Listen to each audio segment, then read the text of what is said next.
Olá! Muito bom dia a todos aqui no Brasil, boa noite para quem está na Ásia, bom dia, boa noite também para quem está na Europa. Hoje nós vamos até o outro lado do mundo, no Vietnã, para conversar com a gerente de vendas e criadora dos livros mágicos, Débora Espadoto. Ela vai nos contar como é que é a vida lá nesse país milenar e que tem muitas histórias para contar. Quem quiser tirar dúvida com a Débora durante a nossa live, é só mandar suas perguntinhas aqui durante o nosso comentário. E a nossa live vai ser curta porque ela está com o Pedro, recém-nascido, então a gente vai falar uma live bem curtinha para que ela possa amamentá-lo tranquilamente. A Débora já entrou aqui, eu vou convidá-la para participar. Sejam todos muito bem-vindos ao nosso canal.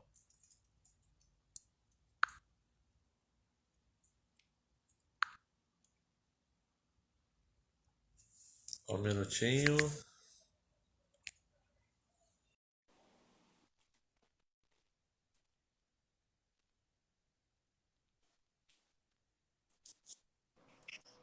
Olá, Débora! Olá, tudo bem, Leonardo? Tudo bem? Está me escutando bem aí? Tudo bem, muito prazer estar aqui conversando com você. Eu que agradeço a sua participação aqui por ter aceito o nosso convite para conversar com esse país tão milenar, né? É tão diferente, né? É engraçado que antes de eu vir para cá, eu ficava pensando, meu Deus, Vietnã deve ser um lugar assim meio escombros pós-guerra, né? Eu pensava que era um país meio destruído assim, e muito pelo contrário, né? A gente encontra aqui um país bem desenvolvido até. Muito arborizado, muito agradável. Então, eu tenho gostado bastante do que eu tenho encontrado aqui.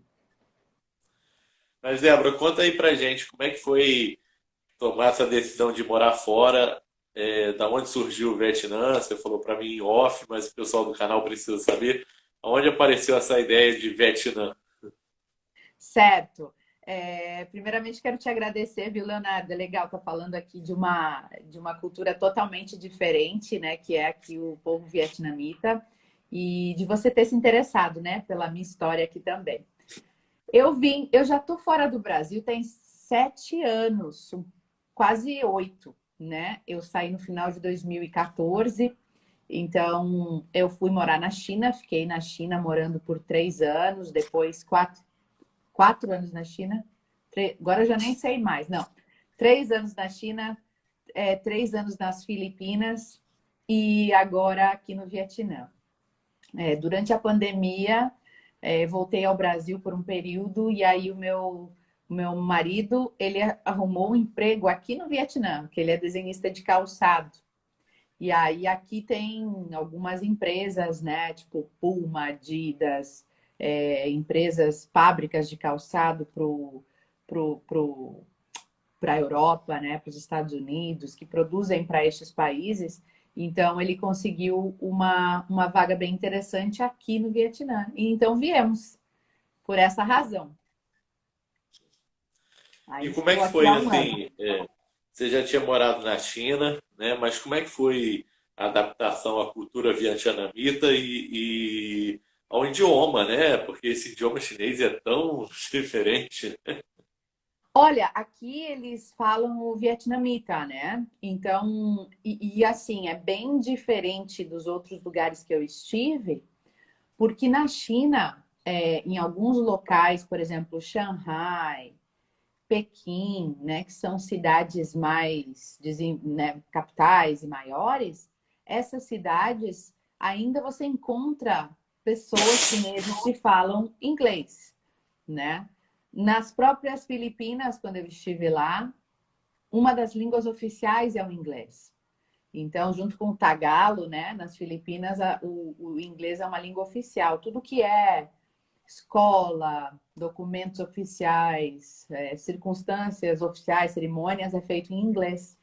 Então, eu não tive muito problema nesses dois países em relação à língua, porque se encontrava, não digo facilmente na China, mas se você estava nessas cidades maiores, você conseguia se comunicar em inglês. Aqui no Vietnã, totalmente diferente. Assim, você dificilmente encontra alguém que fale inglês. Mas é muito difícil. Então aqui eu sou uma analfabeta total, né? Eu vou na farmácia com foto do que eu preciso, vou no mercado com foto. Ontem estava no shopping, aí eu fazendo gestos que eu queria amamentar, onde eu podia ir. Então aqui é na base da mímica mesmo, porque é totalmente diferente e eles não sabem falar inglês. Assim, é muito raro encontrar alguém que fale um pouquinho de inglês. E assim, o que que você sentiu de mais de diferente na cultura vietnamita para o Brasil? Porque você, na sua abertura você fala que, pensei que o Vietnã podia ser um país com resquícios da guerra do Vietnã. Muito pelo contrário, assim, parece que os vietnamitas eles guardam com carinho essa vitória contra os Estados Unidos, né? Nós vencemos a guerra contra o grande poderoso, né? E é um país que vem crescendo muito na parte econômica, né? A economia do Vietnã é uma das que mais cresce no mundo. Como é que você sentiu assim? Qual a maior diferença dessa cultura para o Brasil? Eu acho que o que predomina aqui, que é bastante visível logo que a gente se depara com o país, né, é que eles ainda são um país comunista. Embora um comunismo mais leve, né, mais abrandado, digamos assim, ainda existe essa cultura forte do comunismo, né? Então, aqui, por exemplo, você não encontra violência, criminalidade é zero, porque é, sendo um país comunista, eles respeitam as leis, né? E aqui tem pena de morte para diversos crimes, estupro, morte, né? Assassinatos, enfim. E, e eles respeitam muito. Então, assim, uma coisa que você pode fazer aqui é sair para um restaurante e deixar o seu celular em cima da mesa para reservar o lugar e ir ao banheiro e voltar e vai estar ali, né? Então, uma das coisas desses países asiáticos, Filipinas já era um pouco mais, não digo perigoso, mas tinha mais batedor de carteira, né? Mas aqui e na China, onde tem esse comunismo, eu percebo que a questão da violência é muito diminuída comparada com o Brasil, né? Então, acho que isso que é o mais gritante e que me deixa mais feliz de estar aqui, né? É uma tranquilidade, é uma alegria poder sair. Você sai na rua, você vê as crianças brincando na rua ainda, sozinhas, né? Não tem problema você mandar seu filho ir ali na esquina, na vendinha, buscar alguma coisa para comer.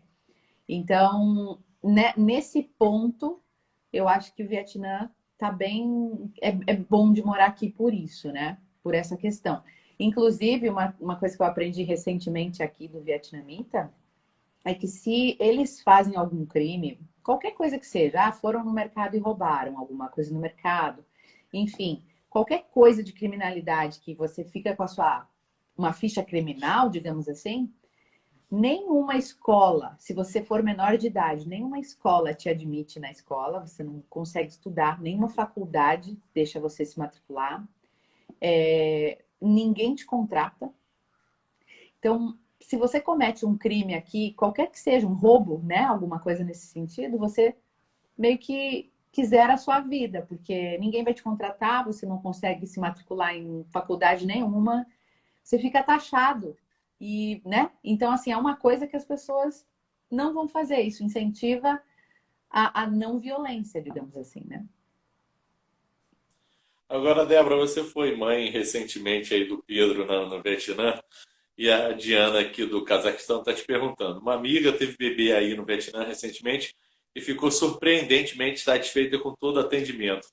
Como é que você está com um bebezinho assim e se você se sentiu assim também aí? No início, Leonardo, eu fiquei muito apreensiva, principalmente por causa da língua, né? Ai, bom dia, Helen. Tá, meus seguidores aqui chegando, coisa boa. Eu fiquei bem apreensiva porque eu pensei, gente, eu vou estar lá no hospital, né? Como é que eu vou dizer que está doendo? Como é que eu vou comunicar? Como é que vai ser isso? Eu estava muito apreensiva. Mas no momento que eu fui ao hospital, que eu conversei com eles, eu procurei por um hospital internacional, um hospital que tinha uma tradutora, né, de inglês. Então, eu senti, assim, o serviço extremamente excelente, assim, em todos os sentidos. Fiquei super satisfeita. né? Eles têm bastante prática com essa questão de gravidez, né? Onde você vai, você encontra mulher grávida, que é uma coisa louca, né? Toda mulher fica grávida muito rápido e muitas vezes. Então, a única coisa que foi interessante é que eles, para mim, quando eu fui na primeira consulta e disse que estava grávida, eles me falaram que eu era velha para estar grávida, eu tenho 36 anos, né? Então, eu era velha e eu era gorda, né? Acima do peso demais para ter filhos. Então, imagina, eles pequenininhos, as meninas aqui, as mulheres, né, batem aqui em mim, são todas miudinhas e todas começam a produção de filhos muito cedo, né? Então, para eles, eu era uma, como é que é? Que eu aprendi gravidez geriátrica aqui para eles. É. Então, muito interessante, né? Essas coisas. Mas, assim, fiquei extremamente satisfeita. O serviço maravilhoso, me trataram muito bem. E agora com Pedro Pequeno também, questão de pediatra, é tudo, assim, muito acessível.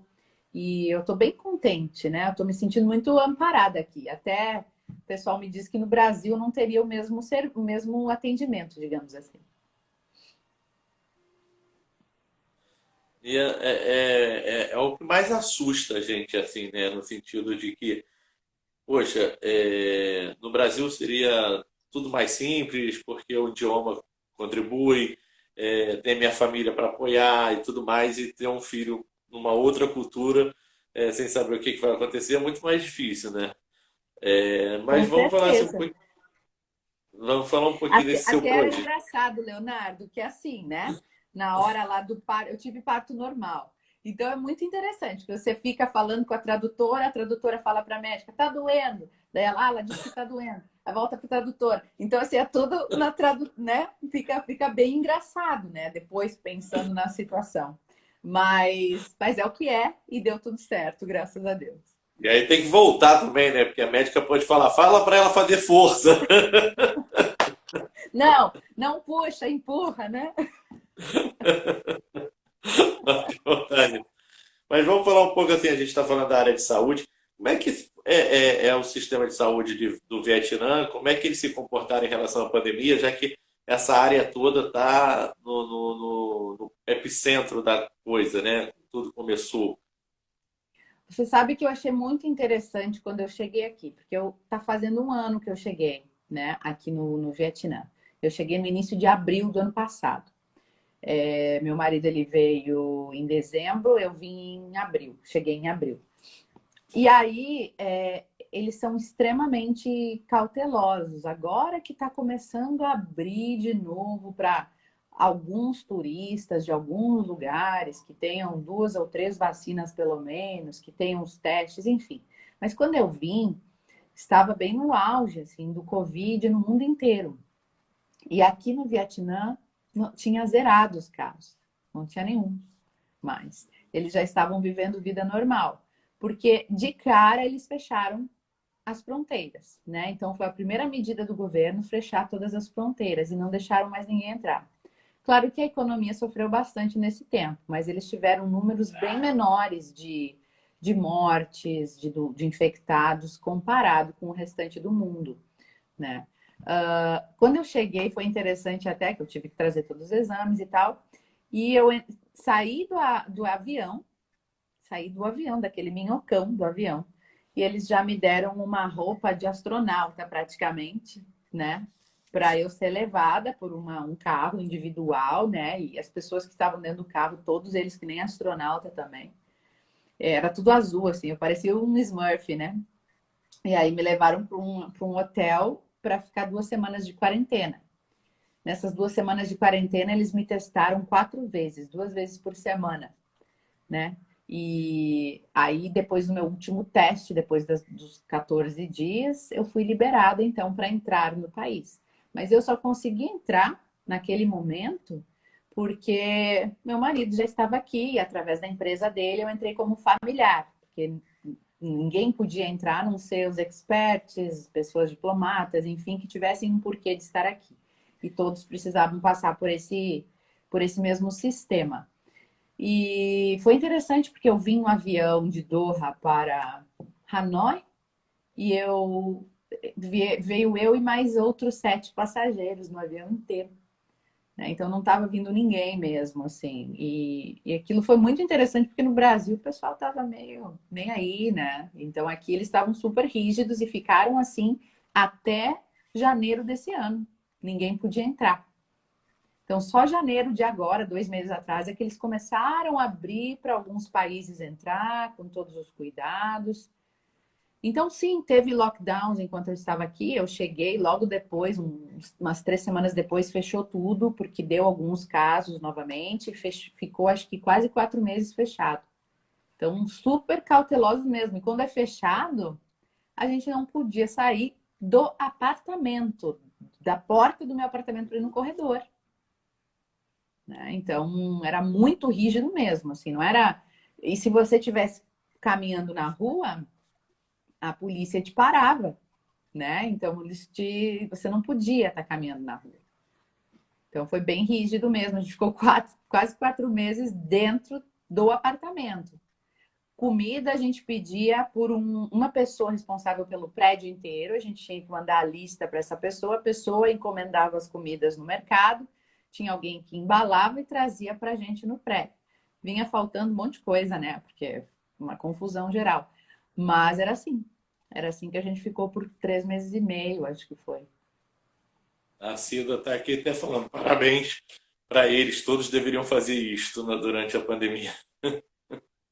Graças a Deus agora está mais tranquilo, né? Eu vejo que agora, quando eles começaram a liberar aqui em janeiro, é, esse Omicron chegou aqui no país e meio que espalhou aí. Mas aí esse Omicron parece que está muito mais suave, né? Os sintomas, não ataca tanto o pulmão, pelo menos não está matando como antes. Então aqui deu uma onda, assim, o pessoal pegou bastante, eu peguei, meu marido pegou, eu peguei no dia seguinte do parto, inclusive, né? Foi bem ruim, mas tive poucos sintomas também, assim, só muito cansaço. Então, agora o pessoal tá pegando aqui, mas quando foi aquela primeira cepa, né, que era bem difícil aí, que estava matando o pessoal, eles fecharam tudo aqui. Mas agora eu acredito que eles não vão fechar, vão manter, né? O mundo inteiro está abrindo, então acho que eles também estão abrindo devagarinho para dar espaço para o turista voltar, para a economia voltar a girar também. Agora, Débora, tem gente aqui te assistindo da Bélgica, a Priscila, que foi nossa live, tem a Jai, que é do Brasileira Sem Fronteiras, mora aí no Vietnã, e ela me pediu aqui, assim, vamos falar um pouco desse seu trabalho com os livros mágicos, essa parte espiritual que você trabalha aí no seu canal, a oração do dia recentemente foi com o Pedro, fala um pouco dessa parte assim que você trabalha aí. Tá, vou falar assim. Depois eu respondo aqui sobre a vacinação. Vou falar primeiro da vacinação para combinar com o que eu estava falando, né? A pessoa toda metódica na cabeça. A vacinação, gente, aqui foi um pouco mais tardia, mas quando ela aconteceu para todo mundo. Uma das, uh, uma das coisas, das estratégias que o Vietnã estava usando desde o início da pandemia era os testes. Então, eles testavam a população constantemente para detectar onde estavam os focos.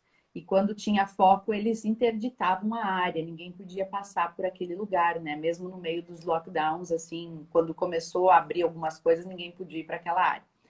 E aí a vacina chegou, a minha primeira vacina, algumas pessoas começaram a fazer em julho do ano passado. Eu fiz a primeira vacina em setembro, depois a segunda no final de outubro. Eu só fiz 2 até agora. A terceira tá para acontecer, porque eu tava tendo neném, eu não fiz naquela semana. Então tá para acontecer a minha terceira. Mas a população já está vacinada, assim, com as 2 primeiras vacinas. Agora o pessoal está refazendo a terceira. Então tá tudo certo, graças a Deus. Quanto ao meu trabalho, bom, as pessoas dizem eu criei livros mágicos, realmente eu criei, mas não foi uma coisa muito pensada assim, Leonardo. Não foi uma coisa, vou criar um grupo para ler, não. Foi quando eu fui para a China em 2015, bem naquele ano eu passei por uma separação do meu primeiro casamento. E foi bem dolorido porque eu estava sozinha na China, trabalhando para a empresa que eu ainda trabalho como gerente de vendas, e o meu trabalho era viajar, né? E mostrando o produto em diversas regiões e treinando o time de vendas e tal. E aí eu ficava cada semana num estado diferente, eu não conseguia também fazer vínculos de amizade com ninguém, com outros estrangeiros, com ninguém. Então eu me sentia muito sozinha. Quando chegava sábado e domingo, eu quase entrava numa depressão, porque ficava totalmente sozinha nos hotéis, até dava uma volta na cidade, mas aí você não tem ninguém. E na China eram 12 horas de diferença, né? O fuso horário aqui é 11, uma hora a menos. E aí, durante o dia inteiro de sábado e de domingo, eu não podia nem falar com o pessoal do Brasil, porque era o fuso horário invertido. Então, eu comecei a entrar assim bater parafuso, né? E para eu não me sentir sozinha, eu comecei a ler. Até para tentar ficar bem com aquela situação toda que tinha me acontecido, assim, da separação, das coisas todas acontecendo, muita reflexão. Comecei a ler. E muitas coisas que eu lia, eu gostava de compartilhar. Eu entrei em tudo que era grupo de física quântica, espiritualidade naquela época, em 2015. E aí eu li algumas coisas e queria compartilhar, eu botava nos grupos. Gente, olha que legal esse texto, esse capítulo desse livro. E aí o pessoal começou a pedir mais. Ah, continua o livro, lê o livro inteiro. Ah, quem sabe lê esse aqui pra gente. E o pessoal foi pedindo, daqui a pouco formaram grupos de WhatsApp, daqui a pouco tinha 10 grupos de WhatsApp. E eu pensava, gente, mas já tem 2.000 pessoas me ouvindo, que coisa louca, né? E aí daqui a pouco tinha. E foi assim, o pessoal compartilhando os livros que eu ia lendo pelo WhatsApp. E eu fui lendo coisas assim sobre energias, lei da atração, relacionamento, regras espirituais dos relacionamentos de acordo com a Cabala, e assim eu ia. E o pessoal gostando. E quando eu vi, tinha 40 grupos de WhatsApp. Falei, meu Deus, mas é muita coisa. Daí alguém me disse, vamos botar no YouTube. Tá, se vai botar no YouTube tem que ter um nome, né? Então, que nome? Deu, sei lá, bota livros mágicos, porque para mim os livros estavam me ajudando muito a fazer essa cura, né? Sozinha, era uma terapia para mim. E aí foi livros mágicos. Hoje eu já li mais de 130 livros em áudio, né? Eu digo que são áudios que eu faço, não é que eu só li, mas eu faço tipo um estudo, porque eu leio um capítulo e comento sobre ele, trago histórias, faço contrapontos com outros livros. Para mim é um prazer, né? Acaba sendo uma coisa que eu amo fazer, que é uma terapia para mim. Eu aprendo e as pessoas se beneficiam, porque o pessoal pode estar, sei lá, na academia, escutando um livro, dirigindo, indo para o trabalho, né? Então, eu fico muito contente. Aí, no meio de estudo, eu comecei a estudar, me tornei coach, me tornei instrutora de meditação, fui fazendo vários cursos, né? Theta Healing, de terapias alternativas, de curas alternativas. E aí eu comecei a compartilhar isso, né? Nas minhas redes sociais, o pessoal começou a gostar. Criei alguns grupos de mentoria para estar também passando as coisas que eu aprendi. E no ano passado, há um ano atrás, ai, Karina Bonner, ó, a Karina é minha parceirona, a minha nutricionista de nutrição intuitiva, e a gente até fechou uma parceria juntas, né? A gente tem um programa chamado MEL, que é Método de Emagrecimento com Leveza, porque também tem essa outra parte de mim que eu consegui fazer um emagrecimento muito leve, assim, junto com ela, então a gente está passando isso adiante também. Então, o ano passado, em fevereiro, a minha irmã, eu ainda estava no Brasil, mas a minha irmã pegou Covid grávida de 5 meses no Brasil, e ela foi entubada, ficou em estado muito grave. E, e foi uma dor muito grande para minha família, porque todos os dias a gente esperava a notícia ruim, né? A gente pensava, meu Deus, o que vai vir hoje de notícia? E a gente já estava bem, assim, desacreditado, né? Então eu comecei a orar muito, né? Naquele momento eu não tinha nem força para orar, nem minha família. A gente começou a seguir alguns pastores e padres que faziam orações. E a minha irmã, graças a Deus, conseguiu se curar, né? Recebeu a bênção de se curar. Nem ela, nem o bebê sofreram, porque chegou um momento que eles disseram para o meu cunhado que ele teria que escolher, né? Um dos dois. Então, foi bem difícil para a gente. Graças a Deus, por um milagre, os dois estão aí vivos e saudáveis. E aí eu senti no coração de não me afastar mais de Deus, né? Porque Eu até fazia meditação e ainda faço, fazia umas orações, mas não assim com um propósito, com um afinco, com disciplina. E aí eu fiquei até meio envergonhada, porque eu falei, pô, né, eu vim aqui procurar Deus só na hora do aperto, né? E aí agora que deu tudo certo, eu vou me afastar de novo? Não. O que que eu posso fazer, né? Então eu falei, eu quero orar todos os dias. E eu sei que fazendo isso publicamente, eu tenho isso como disciplina, né? Então eu faço as orações sim, porque isso me mantém diariamente nesse propósito que eu me comprometi. E as pessoas têm gostado muito. Então, todos os dias, 21h30 até as 21h50, são 20 minutinhos, a gente se reúne online no meu Instagram e fazemos as orações diárias, né, para finalizar o dia. Então, eu trago uma reflexão, a gente termina com uma oração e nós temos vários voluntários que enviam reiki, jorei, que são energias curativas, que harmonizam os chakras e tal. E aí o pessoal tem gostado muito, porque pode fazer pedidos de oração, e eu gosto mais ainda porque eu não me afasto do meu propósito. Já tem aí 1 ano que eu estou fazendo diariamente, sem falhar nenhum dia. Então, é isso, isso é o que eu faço hoje, né? Tenho grupos de mentoria, de autoconhecimento e amor próprio, que chama Deixa Fluir, e também o MEL, que é o método de emagrecimento com leveza com a Karina, e as orações diárias, que é o meu propósito, né? O É um pessoal monte está de aqui dizendo, coisa. o pessoal tá dizendo aqui que estamos lendo Mulheres Correndo com os Lobos. Isso, nesse momento eu estou lendo Mulheres que Correm com os Lobos, que é um livro para mulher, assim, de autoconhecimento, de amor próprio. Também estou lendo o Livro dos Espíritos, do Allan Kardec, que fazia muito tempo que eu queria ler e aprender. Eu gosto de até comunicar às pessoas que eu não tenho uma religião específica, né? Mas eu gosto de aprender sobre todas, porque eu acredito que todos os caminhos que levam a Deus são válidos, né? E então eu estou lendo esse livro também. Já li alguns outros, do Chico Xavier, Os Lindos Casos de Bezerra de Menezes. Gosto de estudar, assim, sobre E, e tem um bebê de 30 dias também, além disso tudo.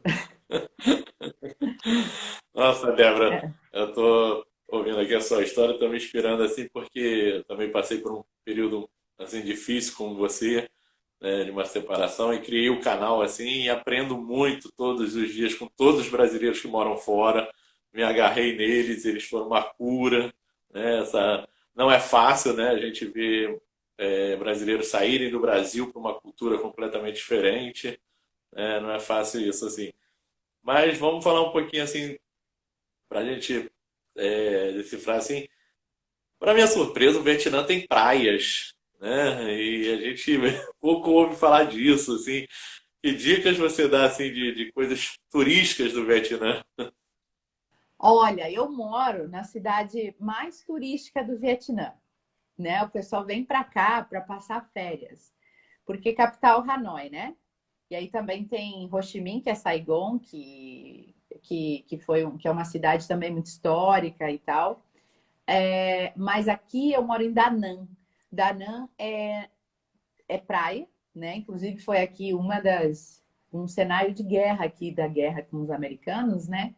Aqui eles tinham uma fortaleza, enfim, tem até uma árvore de 800 anos aqui que foi cenário desse da guerra. Inclusive eles se escondiam nessa árvore, ela é imensa, imensa, né? Eles podiam ver o mar, quem estava chegando, enfim.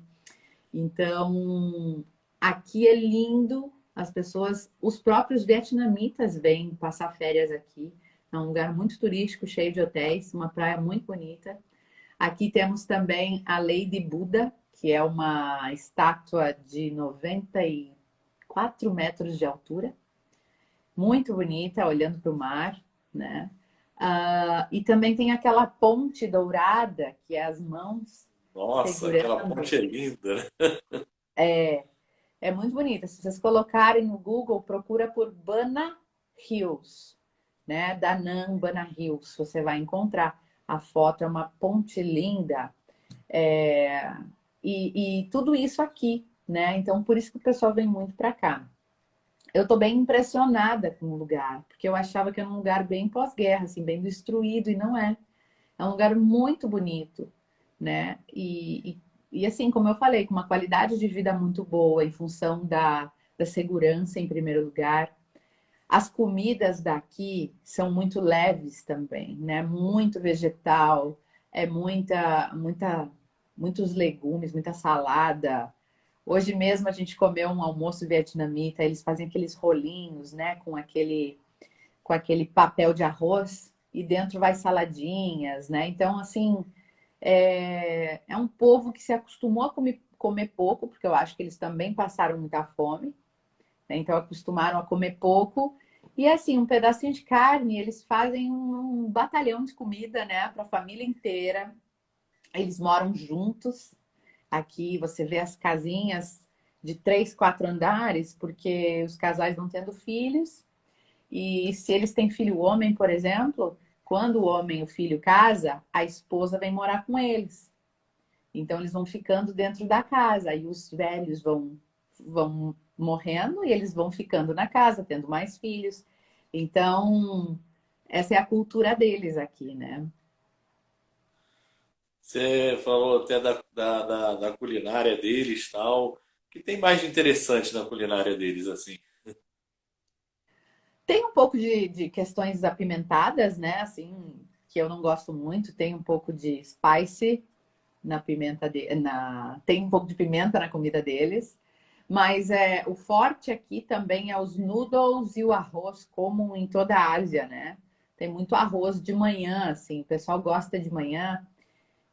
Isso foi a única coisa meio estranha no hospital, né, que eu fiquei, porque você espera o quê de café da manhã? Um pãozinho, uma manteiga, né, um cafezinho. Não, vem sopa de seafood, né, de frutos do mar, de manhã.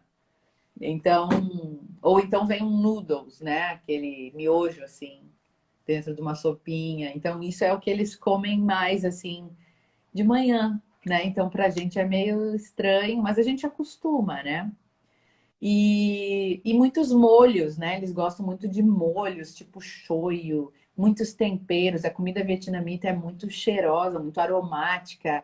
Eles fazem uma sopa chamada pho, que tem assim um aroma que você não sabe o que tem dentro. É anis estrelado, é quase um chá com sopa. É muito interessante assim tudo que eles fazem aqui. Tomam muito chá também aqui o pessoal. É uma comida bem leve, eu digo assim, porque é parecido com a China, mas a China é muito gordurosa. Eles aqui é menos gordura, né? Eu noto que é tudo um pouco mais leve, mais legume, mais verdura, mais fresco. A China cozinha tudo. Cozinha saladas, não tem nenhuma salada fresca. Que eles têm as saladas fresquinhas, né? Então, é uma comida até considerada mundialmente assim uma comida saudável. Então, eu gosto muito, assim, eu gosto das culinárias deles aqui. Bom, gente, a live está chegando ao final. A Débora pediu que ela fosse curtinha, que daqui a pouco ela tem que amamentar o Pedro. E eu adoro falar disso, né, Leonardo? Eu preciso terminar, mas assim, adoro o convite, adoro estar falando com você. Quer ver uma curiosidade legal do Vietnã? Deixa eu contar aqui rapidinho antes de terminar. Eu pensei, o que que eu vou falar que é muito curioso, né? O pessoal aqui anda de pijama na rua. Não todos. Não todos, mas é muito comum você andar de pijama na rua, né? Eu saio aqui no condomínio agora, eu vou no shopping, o pessoal tá de pijama. É normal, parece uma festa do pijama, assim. Aí eu fui perguntar, me informar, mas por que que o pessoal anda de pijama? Então é uma questão de status para eles. É tipo assim, se eu tô de pijama o dia inteiro, é como se eu não precisasse trabalhar. Se eu sou tão rico que eu não preciso trabalhar. Então, eu ando de pijama, é uma questão de sou poderoso, tenho dinheiro, né? Claro que hoje em dia se usa pijama, qualquer um pode usar, mas no passado tinha essa conotação. E aí se tornou algo natural para eles andar de pijama por aí. Então é muito interessante. Você vê as crianças andando de bicicleta de pijama, o pessoal indo no mercado de pijama. Então, daqui a pouco eu vou estar indo também, bem tranquilo. E quem é que disse que aquela roupa é pijama, né? Pode ser uma roupa Não de é? sair, né? Então, então, Bom, Débora, eu vou fazer uma última pergunta para você para a gente encerrar. tá. O que te faz permanecer no Vietnã e o que te faria voltar para o Brasil? Sabe que eu gosto tanto de viajar, de aeroporto, de avião, de culturas, que eu não tenho vontade ainda de voltar para o Brasil, né? Eu não sinto saudade de morar no Brasil. Eu sinto saudade das pessoas, da família, né? Dos amigos, mas não necessariamente do Brasil. Ainda mais que eu não sou aquela pessoa que, ai meu Deus, que saudade do feijão, que saudade da farofa, né? Não, eu me adapto muito rápido às comidas e gosto de tudo, não existe nada que eu não goste. Então, para mim é muito fácil estar fora, né? Mas o que me faria voltar certamente seriam pessoas, né? Eu estou aqui, sempre é ou trabalho ou amor, né? Que a gente sai e vai para algum lugar. Então, para voltar seria a mesma coisa, né? Ou por amor, então, ou se meu marido precisasse voltar, eu voltaria com ele, é, ou também, né, alguma questão de trabalho importante, enfim, alguma questão familiar, mas acho que seria só esses motivos que me fariam retornar sim. E estar no Vietnã, me mantenho aqui, obviamente, por causa do meu marido, né? Que a gente vai estar juntos. E eu gosto muito, não tenho reclamação. Agora que as coisas estão abrindo, estou super contente de poder estar curtindo um pouco mais a cultura aqui. E acho que eu vou ficar aqui por bastante tempo. Sinto isso. Bom, pessoal, obrigado a Débora pela participação. Quem quiser saber do Vietnã, a live dela vai estar gravada aqui no nosso canal e no YouTube também. E vamos à nossa agenda. No dia 1º de abril, a gente vai estar com a Maria na Rússia. Vamos falar um pouco de como é que está a visão dos russos em relação à guerra. Ela não é brasileira, ela é russa e ela vai nos contar essa versão. E no dia 8 a gente vai estar no Egito. Que Obrigado, legal. Débora. Curto o Pedro muito. A gente se vê por aí. Obrigada, Leonardo. Parabéns pelo teu trabalho, muito legal. E a gente segue juntos aí. Quem sabe futuramente nos encontramos outra vez, tá bom? Tá bom. Um Tchau. abração. Abraço.